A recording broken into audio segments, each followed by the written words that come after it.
Shalom, selamat berjumpa kembali di ibadat online Sign Fellowship kita hari ini. Kita akan melanjutkan pembahasan Alkitab kita yang terambil dari Yohanes pasal 2 ayat 13 hingga ayat yang ke-25. Namun sebelum itu, kita akan memulainya dengan penyembahan dan juga doa. Untuk itu saya ajak saudara-saudara semua untuk kita siapkan hati dan pikiran kita untuk kita masuk di dalam doa. Kita berdoa. Bapa yang baik, terima kasih banyak Tuhan karena Engkau masih menyertai kami hingga saat ini. Saat ini Tuhan kami akan memulai ibadah kami. Biarlah Tuhan memberkati ibadah ini dari awal, pertengahan, hingga boleh berakhir dengan baik. Karena hanya di dalam nama Tuhan Yesus Kristus kami datang berdoa kepada Bapa di surga. Amin.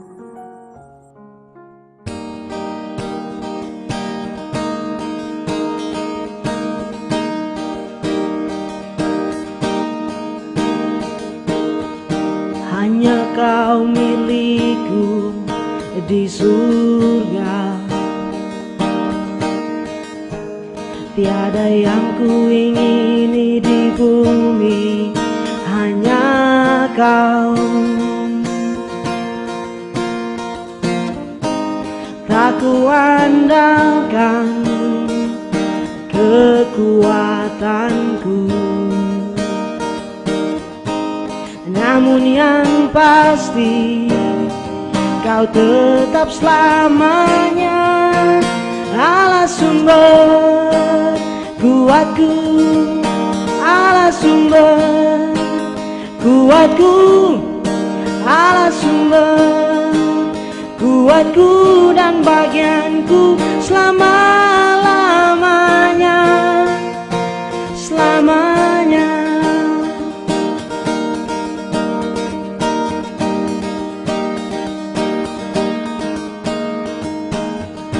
Hanya Kau milikku di surga, tiada yang kuingini di bumi, hanya Kau. Tak kuandalkan kekuatanku, namun yang pasti Kau tetap selamanya Allah sumber kuatku, Allah sumber kuatku, Allah sumber kuatku dan bagianku selama-lamanya, Allah sumber kuatku, Allah sumber kuatku, Allah sumber kuatku dan bagianku selama-lamanya, selamanya.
persembahkan korban syukurku yang terbaik bagimu.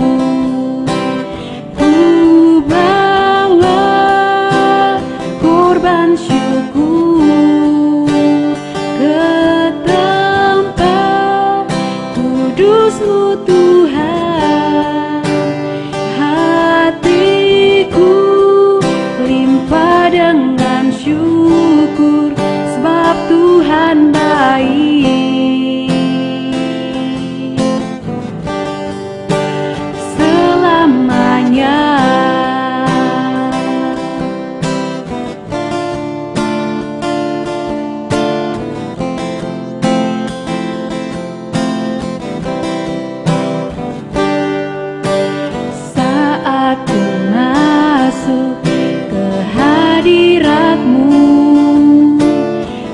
Tersungkur dan sembah-Mu, ku persembahkan korban syukurku yang terbaik bagimu. Ku bawa korban syukur ke tempat kudus-Mu Tuhan. Hatiku limpah dengan syukur sebab Tuhan baik selamanya.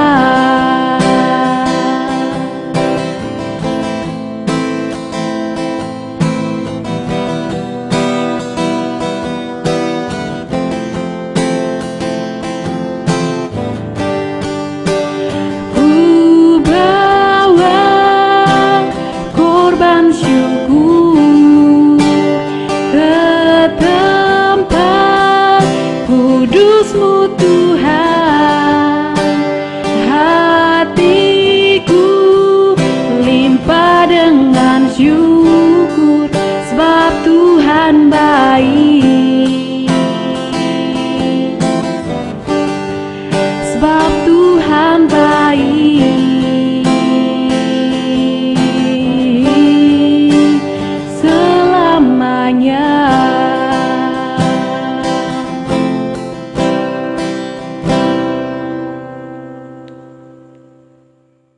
Shalom semuanya, hari ini kita akan kembali mendengar kebenaran firman Tuhan di dalam Injil Yohanes. Tapi sebelum itu, mari kita berdoa. Tuhan Yesus, terima kasih buat kesempatan ini untuk kami dengar firman-Mu.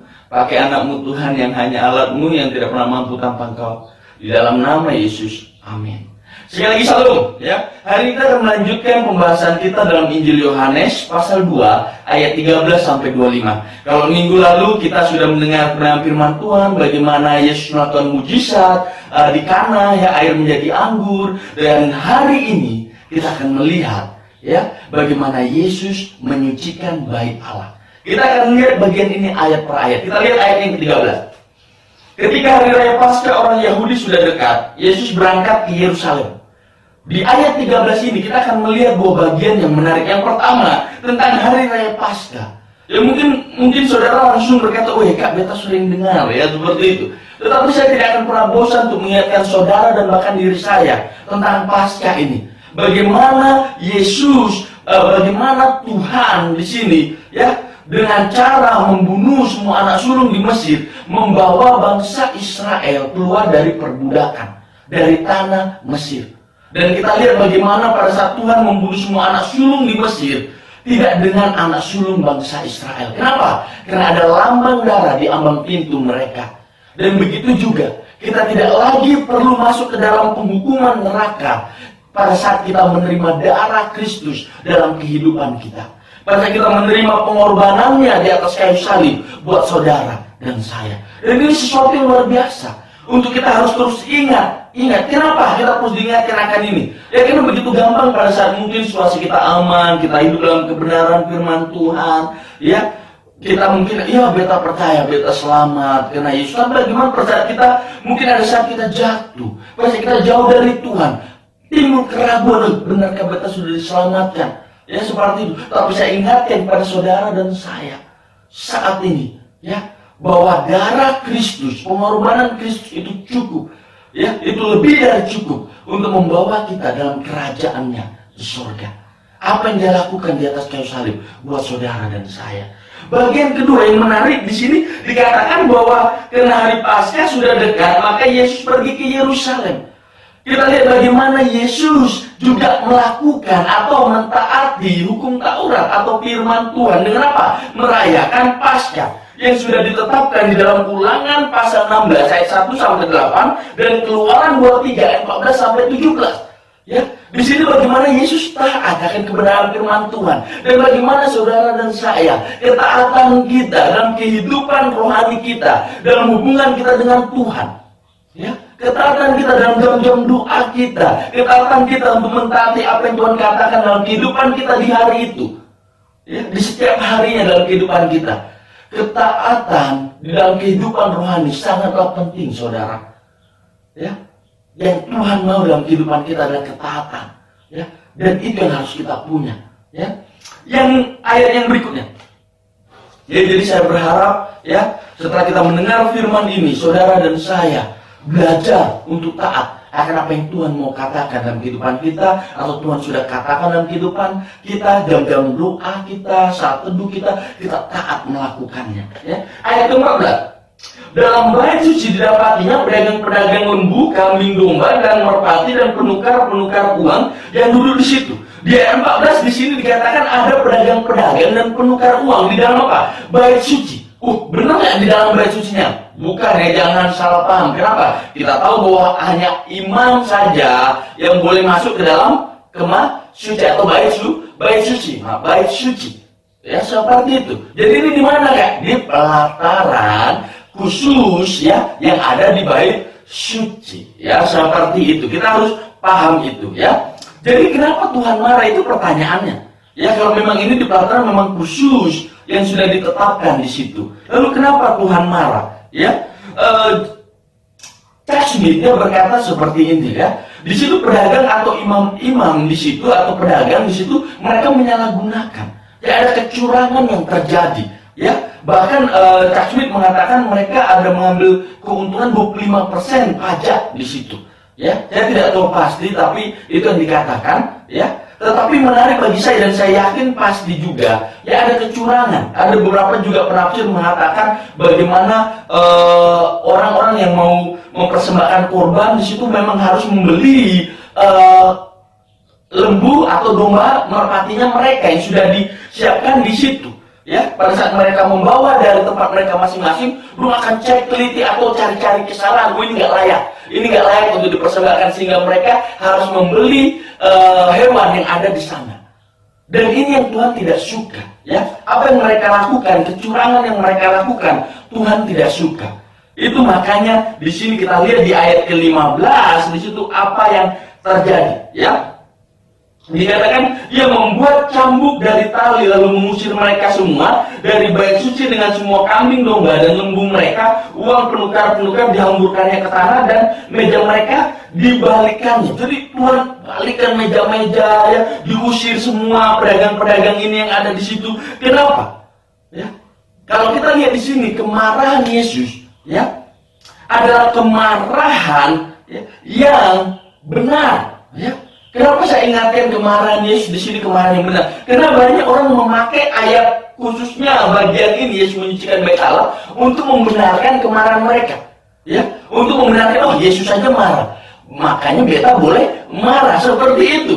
Ya, tetapi kemarahan Yesus di sini bukan karena kebencian, ketersinggungan atau cemburu, ya, atau iri hati dan lain-lain. Tetapi kemarahan Yesus di sini adalah kemarahan karena kebenaran, ya, righteous anger, ya, kemarahan karena kebenaran, ya. Jadi bukan karena dia tersakiti atau dia tersinggung atau cemburu atau yang lain-lain, tetapi karena memang dia tahu itu benar untuk dilakukan.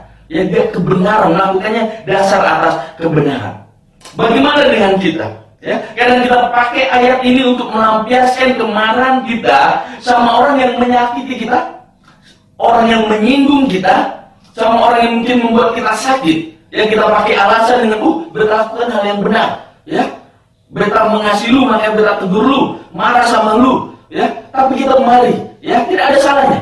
Tapi kita cek hati kita, apakah benar pada saat kita marah karena didasari oleh righteous, kebenaran, tetap, atau kemarahan kita atas dasar mungkin orang itu menyakiti kita tersinggung, atau kita iri hati, marah, ya, sehingga kita marah, atau benar-benar kita marah karena ada kasih, landas kebenaran di sana. Marilah kita jangan pakai ayat ini untuk melampiaskan kemarahan kita, tapi kita pakai ayat ini untuk kita belajar pada saat kita marah pun, karena kita tahu dasarnya kebenaran, ya, bukan karena iri hati atau ketersinggungan, tapi kita lakukan sama seperti yang Yesus lakukan, karena kebenaran dia lakukan semuanya itu, ya. Ayat berikutnya, ayatnya yang ke 16 sampai ayatnya yang ke 17. Kepada pedagang-pedagang merpati ia berkata, ambil semuanya ini dari sini, jangan kamu membuat rumah Bapakku menjadi tempat berjualan. Maka teringatlah murid-muridnya bahwa ada tertulis, cinta untuk rumahmu menghanguskan aku. Wow, menarik, ya. Di ayat 17 ini kalau kita lihat, Yohanes mengutip di dalam Mazmur, ya, di dalam Mazmur, ya, di situ dikatakan bahwa cinta untuk rumahmu menghanguskan aku. Ya, sekali lagi, ya, di sini bagaimana kita lihat kemarahan Yesus. Yesus marah karena kebenaran, ya. Bahkan ini ada di dalam firman Tuhan, ya, seperti itu. Ayat 17, ayat 18. 17 sampai 18. Maka teringatlah murid-muridnya bahwa ada tertulis, cinta untuk rumahmu menghanguskan aku. Orang-orang Yahudi menantang Yesus, katanya, tanda apakah dapat engkau tunjukkan kepada kami bahwa engkau berhak bertindak demikian? Di ayat 17 sampai 18 ini kita lihat ada dua respon yang berbeda atas apa yang Yesus lakukan. Ya, jadi apa yang Yesus lakukan, dia membalikan meja-meja penukar uang, dia mengusir ini pedagang-pedagang. Ada dua respon yang terjadi di situ, kita lihat. Ya, respon yang pertama dari murid-murid, ya, dari murid-murid, ya, mereka merespon akan kesadaran yang Yesus lakukan adalah dasar dari kebenaran. Dengan apa? Mereka ingat tentang apa yang ada di Perjanjian Lama di kitab Mazmur, ya, seperti itu. Ya, dikatakan di situ, cinta akan rumahmu, ya, di ayat 17 itu, cinta untuk rumahmu menghanguskan aku. Ini respon, dia ingat, ini sudah tertulis sebelumnya, ya, di dalam kebenaran firman Tuhan. Ya, seperti itu, ya. Baru ada respon dari yang kedua, orang-orang Yahudi. Ya, orang-orang Yahudi di sini berkata, malah di ayat yang ke-18 menantang Yesus, katanya, tanda apakah yang dapat engkau tunjukkan kepada kami bahwa engkau berhak lakukan hal itu, ya. Jadi ada respon yang tidak terima, nggak terima atas apa yang Yesus lakukan, ya. Respon, lu siapa? Kenapa lu buat ini? Beda dengan murid-muridnya. Sekali lagi, murid-muridnya langsung ingat firman Tuhan. Orang-orang Yahudi ini malah tidak terima ditegur. Mereka marah, mereka nantang, ya, kepada Yesus. Tanda apa? Ya, menarik, ya, sekali. Dan ini yang harus kita tanyakan dalam setiap kehidupan kita sebagai orang percaya. Pada saat ada teguran, pada saat ada disiplin, pada saat Tuhan mendisiplin kita, menegur kita, karena kita sudah di luar dari kebenaran firman Tuhan dan karena cintanya kepada kita, maka Dia harus membawa kita kembali ke dalam jalur yang benar firman Tuhan. Bagaimana respon kita? Apakah kita mengingat bahwa ya firman Tuhan bilang pada saat beta dikasih, pasti Tuhan harus disiplin beta kalau beta lakukan hal yang membahayakan hidup beta? Atau yang kita respon kita malah kita marah, Tuhan kenapa buat ini ke beta? Kenapa tega? Kenapa seperti itu? Ya, pada saat Tuhan menegur kita, respon mana? Dan itu saudara dan saya, ya, dengan Tuhan urusannya, ya. Yang mana yang saudara ambil? Ikut respon murid-murid Yesus atau respon orang-orang Yahudi yang nggak terima atas apa yang Yesus buat, ya, untuk ketidakbenaran yang terjadi di bait suci itu. Begitu juga dengan kehidupan kita orang percaya. Ya, karena respon kita menentukan apa yang terjadi dalam kehidupan kita. Percayalah. Ya, respon kita menentukan apa yang terjadi. Contoh murid-murid Tuhan Yesus. Ya, dia tahu apa yang Yesus lakukan, dasar dari kebenaran. Mereka tahu itu. Tetapi orang-orang Yahudi mengeraskan hati mereka, malah nggak terima. Ini mengingatkan saya pada saat tokoh-tokoh Alkitab, ya, yang ditegur oleh Tuhan, ya, dan respon mereka menentukan hasil dari kehidupan mereka. Contoh Saul.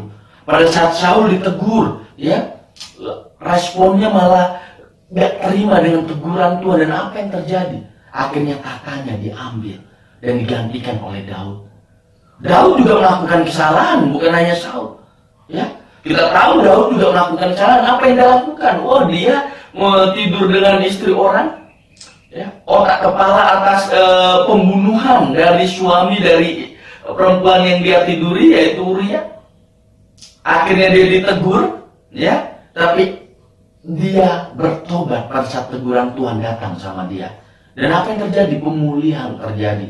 Ya, bagaimana kehidupan Daud Tuhan pakai secara luar biasa. Ya, Tuhan pakai secara luar biasa. Dan begitu juga dengan kehidupan kita. Pada kita didisiplin oleh Tuhan, ditegur oleh Tuhan, bagaimana respon kita? Kita kembali kepada firman Tuhan, menundukkan hati kita dan terima, atau kita mengeraskan hati dan nggak terima, menolak teguran Tuhan. Dan itu saudara dan saya yang memilih, ya, kita dengan Tuhan. Ya, seperti itu. Tapi saya berharap, ya, saya mengingatkan diri saya dan saudara semua saat ini, pada saat teguran itu datang, mari kita merendahkan hati, tunduk sama Tuhan, dan menerima itu. Ingat akan firman Tuhan. Ya, makanya sangat penting untuk mengingat firman Tuhan. Saya sangat diberkati juga akan hal ini. Ya, untuk kita mengingat firman Tuhan, sehingga pada saat segala sesuatu terjadi, ya, kita ingat firman Tuhan, dan firman Tuhan sudah mengatakan di situ, dan kita boleh dikuatkan akan hal itu. Makanya penting saudara membaca firman Tuhan. Jangan jadikan Alkitab saudara hanya pajangan saja. Jangan, baca firman Tuhan. Ya, orang saya teringat akan ada beberapa orang yang berkata, "Wih, Kak, enak sekali ya orang di perjanjian lama, bisa langsung dengar suara Tuhan, ya, seperti itu." Tapi sebenarnya kita yang lebih luar biasa, penuh kasih karunia. Kenapa? Karena firman Tuhan sudah ada sama kita. Ini Alkitab. Ya, tuntunan semua, nasihat, penguatan, semuanya ada di dalam. Teguran. Yang kita perlukan hanya baca, ingat, ya, renungkan dan ingat. Penting tuh saudara ingat firman Tuhan. Itu apa? Mengingatkan saudara. Makanya penting di setiap pagi saudara bangun baca firman. Itu apa? Menguatkan saudara, mengingatkan saudara, menghibur saudara. Ya, seperti itu. Ayat 12. Jawab Yesus kepada mereka, "Rombak bait Allah ini, dan dalam 3 hari aku akan mendirikannya kembali." Ya, di ayat 19 ini menarik. Kenapa dikatakan Yesus di sini berkata kepada mereka, "Oke, rombak bait Allah ini." Ya, Yesus berkata tentang hal rohani, ya, di sini, ya, bahwa tentang dirinya akan mati dan bangkit di hari ketiga. Tetapi yang menarik, orang Yahudi tidak mengerti itu. Ya, kita bisa lihat di ayat yang ke-20 sampai 21.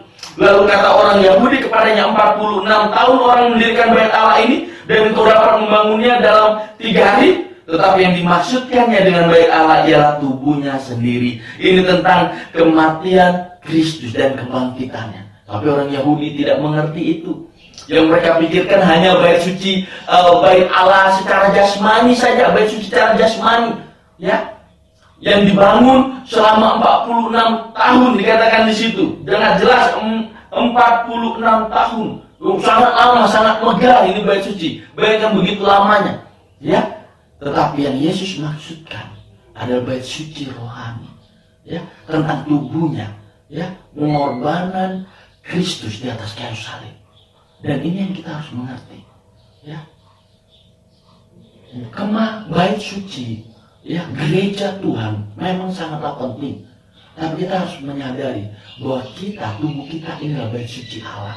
Kita harus menyadari yang terpenting tentang hubungan kita dengan Tuhan. Bukan berarti pergi ke gereja tidak penting, sangat penting. ya sangat penting. Tetapi lebih penting hubungan pribadi kita dengan Tuhan. Kita bangun setiap hari, ya. Ayat 22.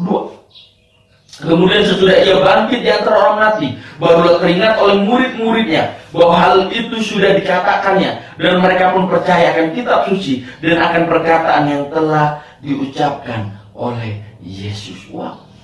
Di sini disiap bahwa ketika murid-muridnya teringat akan perkataan Yesus, ya, yang adalah firman Tuhan, maka dikatakan murid-muridnya percaya akan kitab suci. Sekali lagi, ya, makanya sangat penting kebenaran firman Tuhan untuk kita terus renungkan, ya, kita jalin hubungan dengan Tuhan. Untuk apa? Untuk membuat iman kita kepada Tuhan semakin tumbuh, ya, bertumbuh, iman yang terus bertumbuh, ya, iman di dalam Kristus, ya, seperti itu, ya. Makanya ada firman yang katakan iman timbul akan pendengaran akan firman Tuhan. Ya, itu pentingnya kita baca firman Tuhan. Itu pentingnya kita renungkan firman Tuhan untuk iman kita, ya, bertumbuh di dalam Tuhan, ya, seperti itu. Ayat 22 sampai ayat 23 sampai 25 ini hal yang menarik, ya, hal yang sangat menarik. Dan sementara ia di Yerusalem, ya, selama hari raya Paskah, banyak orang percaya dalam namanya karena mereka telah melihat tanda-tanda yang diadakannya. Tetapi Yesus sendiri tidak mempercayakan dirinya kepada mereka karena ia mengenal mereka semua, dan karena tidak perlu seorang pun memberi kesaksian kepadanya tentang manusia, sebab ia tahu apa yang ada di dalam hati manusia. Menarik, ingat, saudara bisa menyembunyikan kebohongan dari orang lain, dari orang tua, teman, atau siapapun. Tapi saudara tidak bisa menyimpan sesuatu, ya, dari Tuhan Yesus. Karena Tuhan Yesus tahu segalanya. Mungkin saudara bisa menyimpan sesuatu dari orang tua, orang lain, ya, pacar, atau apapun, ya, tapi tidak dengan Tuhan. Tuhan tahu, bahkan isi hati saudara dan saya, Tuhan tahu. Tapi menarik di bagian ini, apa yang saya katakan menarik, ya, di sini banyak orang percaya. Kenapa? Tanda-tanda mujizat. Sekali lagi saya tidak menentang dengan KKR kesembuhan, mujizat, tidak, ya. Tetapi percayalah bahwa iman, ya, yang sejati yang muncul itu karena Roh Kudus yang berbicara melalui kebenaran firman Tuhan. Ya, bukan secara emosional, bukan secara sesuatu yang wow, terus mereka percaya. Kenapa? Kalau saudara secara emosional itu akan berlalu. Ya, makanya di sini di ayat 24 dikatakan, tetapi ia sendiri tidak mempercayakan dirinya kepada mereka karena ia mengenal mereka semua. Tuhan tahu, ya, siapa manusia. Tuhan tahu siapa kita, ya. Ia tidak mempercayakan mereka, ya. Yesus masih meragukan iman mereka. Karena iman yang sejati bukan lahir dari mujizat yang terjadi, yang melihat kesembuhan atau apapun. Tetapi yang sejati, iman yang sejati, lahir dari Roh Kudus melalui kebenaran firman Tuhan yang berbicara kepada kita. Pribadi, lepas pribadi. Ya. Saya berharap bahwa bagian firman ini membuat kita mengerti dan diberkati. Pentingnya yang pertama, ketaatan sebagai orang percaya. Ya, kita harus sadar. Yang kedua, kita belajar. Pada saat kita marah, ya, pada saat ada kemarahan di hati kita akan sesuatu yang tidak benar, mari kita cek hati kita. Kita belajar seperti Yesus, marah dasari atas kebenaran, ya, dan kita hindari untuk marah sembarang karena mungkin tersinggung, iri hati, atau bahkan disakiti oleh orang lain sehingga kita marah, pakai firman Tuhan marah sama orang-orang. Jangan. Dan yang kita juga bisa pelajari di sini, ada pentingnya kita mengingat firman Tuhan. Kita belajar kebenaran firman Tuhan, hubungan pribadi kita dengan Tuhan secara pribadi. Ya, untuk apa? Untuk menumbuhkan iman kita. Ya, untuk iman kita kepada Yesus semakin dekat kepada Tuhan. Untuk kita semakin bertumbuh kepada Tuhan. Ya, untuk kita ada dalam kebenaran firman Tuhan. Ya, jangan hanya kita bertumpu atau didasari oleh sesuatu yang wow, luar biasa, mujizat, atau sesuatu yang tidak menentang. Karena saya melihat begitu banyak mujizat yang Tuhan nyatakan dalam kehidupan saya. Tapi saya tahu hal yang terpenting adalah hubungan pribadi firman Tuhan dalam kehidupan kita. Biarlah apa yang sudah kita dengar memberkati kita semua, saudara dan saya. Shalom, mari kita berdoa. Tuhan, terima kasih buat kebenaran firman-Mu. Di dalam nama Yesus. Amin. Terima kasih saudara-saudara semua yang telah mengikuti ibadat online malam hari ini. Kiranya firman Tuhan dapat bertumbuh di hati kita semua dan dapat menjadi berkat untuk kita. Kita akan mengakhiri ibadat malam hari ini dan akan ditutup dengan doa. Mari kita berdoa. Bapa di dalam kerajaan surga, kami bersyukur untuk penyertaan dan kasih-Mu. Kami juga bersyukur Tuhan untuk setiap langkah kehidupan kami boleh melihat Engkau terus ada dan menopang kami. Bapa, kami berdoa Tuhan, Engkau menolong setiap kehidupan kami hari lepas hari, agar kami semakin bersandar kepada kasih karunia-Mu dan bertumbuh di dalamnya. Bapa, kami berdoa Tuhan, untuk beban-beban doa yang akan kami naikkan. Pertama, kami berdoa untuk bangsa dan negara ini Tuhan, untuk kota kami, provinsi kami. Engkau boleh memberkati, Engkau boleh melindungi kami dari virus COVID-19 yang ada Tuhan. Engkau boleh memberikan kami perlindungan dari Tuhan sendiri, dan juga kepada pemerintah Engkau berikan hikmat untuk boleh memberikan penanganan yang tepat, melakukan penanganan yang tepat untuk penanganan virus ini. Kami juga berdoa Tuhan, teringat untuk teman-teman para medis. Engkau boleh menolong, memberkati mereka, memberikan mereka hikmat dan kekuatan, perlindungan Allah ada bersama-sama dengan mereka. Kami juga berdoa Tuhan untuk aparat keamanan. Engkau berikan mereka kekuatan, Engkau berikan mereka hikmat dalam mengamankan situasi keadaan yang ada. Kami juga berdoa Tuhan untuk damai sejahtera-Mu meliputi setiap hati dari kami Tuhan, agar kami tidak gelisah, agar kami tidak khawatir Tuhan, tetapi kami boleh hidup di dalam pengharapan meskipun di dalam masa-masa sukar seperti ini. Kami juga berdoa Tuhan untuk rekan-rekan pelayanan yang ada, hamba-hamba Tuhan yang ada yang melakukan pelayanan sepanjang minggu ini. Engkau boleh memberkati mereka, menolong, menyertai, dan memberikan mereka kekuatan dari Tuhan sendiri. Kami juga berdoa Tuhan untuk setiap pribadi lepas pribadi dalam pertumbuhan rohani mereka Tuhan Yesus, hubungan mereka dengan Tuhan. Engkau boleh memberkati. Bapa, kami juga berdoa Tuhan untuk saudara-saudara yang sakit, Tuhan boleh sembuhkan, yang berbeban berat, Tuhan berikan kekuatan dan penghiburan.